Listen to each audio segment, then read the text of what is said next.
Wisdom. It's an incredibly valuable asset. Some would say more precious than gold. It's attractive, appealing, admirable. Conversely, a lack of wisdom is the basis of immaturity, blind spots, and bad decisions. Wisdom. It can be gained over time, but it can't be rushed. But wisdom can be shared. That's precisely what we are here to do right now. Today, we are here to hack wisdom, to distill it, to understand it, and to process it. Why? To get better at life. Welcome to the main thing.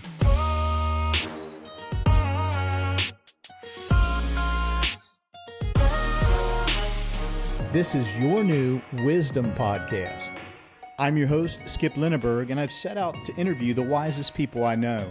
We'll see what we can learn from each one when they're faced with an incredibly difficult, soul-piercing question. Welcome back to this special mini-series, Conversations with my mentor, John. This series is derived from a set of unique, rare recordings captured in October 2004. Yeah, 21 years ago. Those 157 minutes of wisdom conversation with John Wells Jr. stand as the prequel to this Wisdom Podcast, the prequel to the Main Thing Podcast. In part one, you were introduced to John Wells Jr. You heard me speak of his strength, how he never gave up, kept battling cancer until his very last breath. Today, here in part two, you'll hear about his belief in the power of visualization. Last time, John used a mythical football game as a metaphor for presenting his wisdom lesson. This time, here in part two, John uses art, specifically the art form of sculpture, to convey the wisdom for this lesson. A note to our listeners, the audio of John's voice was ripped from a set of videotapes recorded in the fall of 2004. Those tapes sat in a box in my garage for over 10 years. As a result, the audio is weak, partly because John's voice had been weakened by cancer and chemo treatments, but also because of the effect of weather and temperature exposure from my unheated garage.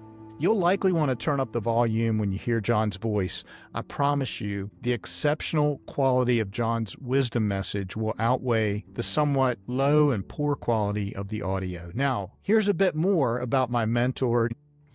John was my client, my fellow community servant, my role model, and my dear friend. John lived fully. He led boldly. He loved deeply. John helped raise millions of dollars to fund improvements to our city and its surrounding region. John gave tirelessly to the Boy Scouts, the YMCA, the United Way, and to countless young leaders, including me. His excellence was recognized on a national stage. In the year 2000, John was honored with the prestigious Ernst & Young Entrepreneur of the Year award. He never sought the spotlight, and yet one day, the President of the United States, George W. Bush, stood here in Charleston and honored John Wells for his service. To me, John was much more than all that. He was the man who sat with me, asked me the deep and hard questions. He shared wisdom and showed me what it meant to live with courage, humility, and heart. In the fall of 2004, as his health waned, John and I made a decision we would sit down together and record and share his wisdom, his stories, his lessons. Neither of us knew how little time we had left. Those conversations became a gift that I now share with you.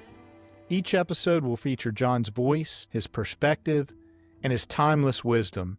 You'll also hear my reflections on what his words meant to me then and what they mean to me now. My hope is simple, that these conversations spark growth in you just as they did in me, and that they honor the life of a man whose legacy continues to ripple outward. So let's continue with John Wells Jr. and his second wisdom lesson. Michelangelo, the greatest sculptor and probably the greatest painter and sculptor in the history of the world. But Michelangelo had a dream, and in this dream, he woke up, and in his mind, he'd heard from God, and God was speaking to him.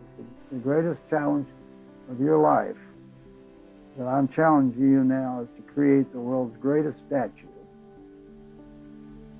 And I want you to sculpt this statue of David. Michelangelo gets up out of bed, walks over to the table, lights a candle, and starts to look at maps. Immediately, he's looking at maps about where to get this piece of marble. Well, the next scene, it shows him at this same table, and he's got 25 different pieces of marble with a little label on it.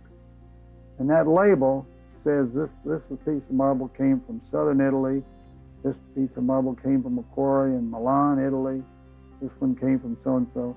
You can see all these pieces of marble, you can see the different colorations of them, and almost pick it yourself, because he picked a white piece of marble, and he reached over and picked up the piece of marble. He said, here is the marble that I need to make this statue of David. It's perfect. The grain of it, the coloration of it, this is it. So the next scene, it shows Michelangelo with 8 mules and wagons with all these people and sculptures and with all this machinery, and they're going up this quarry in northern Milan. Michelangelo and his team got to the base of a quarry in Milan, Italy, where this marble, this world's perfect piece of marble, needed to come from. So they put the scaffolds up. The next scene shows Michelangelo on the scaffold, and he's going up the scaffold, and he's being guided by God, who says to him, Michelangelo, you are going to produce the world's most perfect statue, the statue of David. And to do this, you must have the world's most perfect piece of marble that there is, with no flaws in it. So he's going up that mountain. As he goes up the mountain, he's feeling the grain of the marble with his hands as he's going up the wall. And he yells down, raise the scaffold. And they would raise it up another 3 feet, and he would feel it like that. So finally, he got up about 75 feet, and he yelled down, stop the scaffold. Michelangelo had his hands up on this wall. It was very dramatic.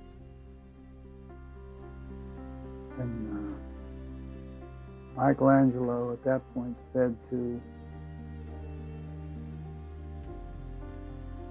God, dear God,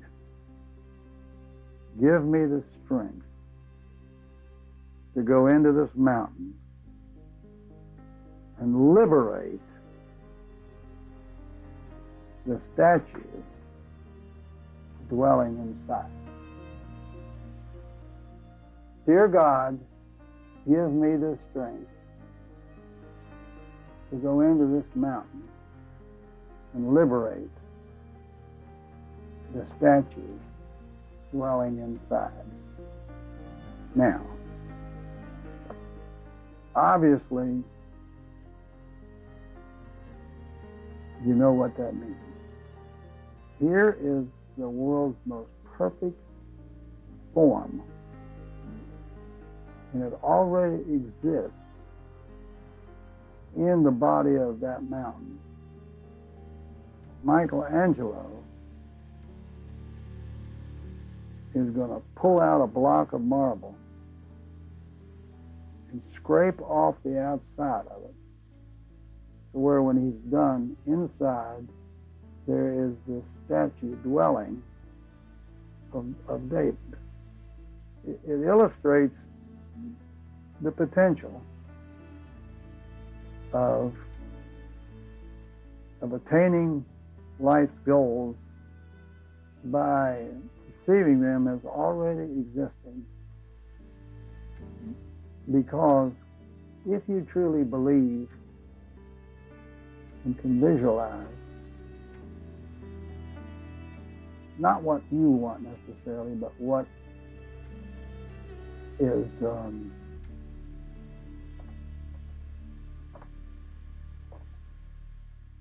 available to virtually everyone in the world has the opportunity to attain their goals by approaching them from different views. In other words, their opportunity is equalized because they can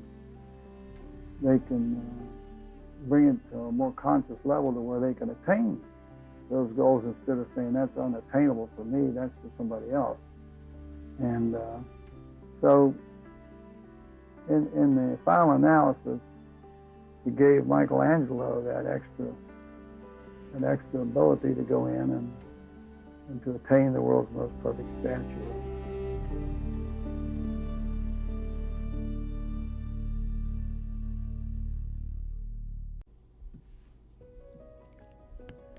Hey, it's Skip back again, and I want to share a final reflection. I have two brief thoughts for you. First, John was different. His thinking was different. His approach was different. The way he viewed and the way he appreciated people, the way he dealt with people was different. You know, street wisdom often is heard as this: oh, I'll believe it when I see it. But John, as you heard, as his story illustrated, lived in a manner such as this: if I can see it, then I will believe it. If I can visualize it, then I can do it. And once that happens, those around me will see it too. That might have been a new way to retail finer home furnishings, or it might have been the concept of building a community rec center, an indoor swimming pool on the top of a mountain on the edge of town, or building a world-class symphony center in a community of less than 250,000 people. There are myriad examples of John's visionary thinking, leading to innovative new things that others simply could not conceive. The second thought that I'm so delighted to share with you is simply the symbolic act of sculpting. As I'm working with my audio engineer to craft the raw audio that we capture for each new episode into a finished podcast of a very high quality, we always aim to bring you the best. So as I'm listening and cutting, evaluating and revising, each and every time I do that, I imagine myself as a sculptor. There's a masterpiece of wisdom just waiting to be revealed. Working with my team, my job is to simply chip away the unnecessary parts. In short, my job is to visualize a world-class wisdom lesson, to trust that it's in there, and then to help bring it to life. Well, that's all for now. I invite you back next week. Won't you join us for part 3 of this unique mini-series, Conversations with My Mentor, John.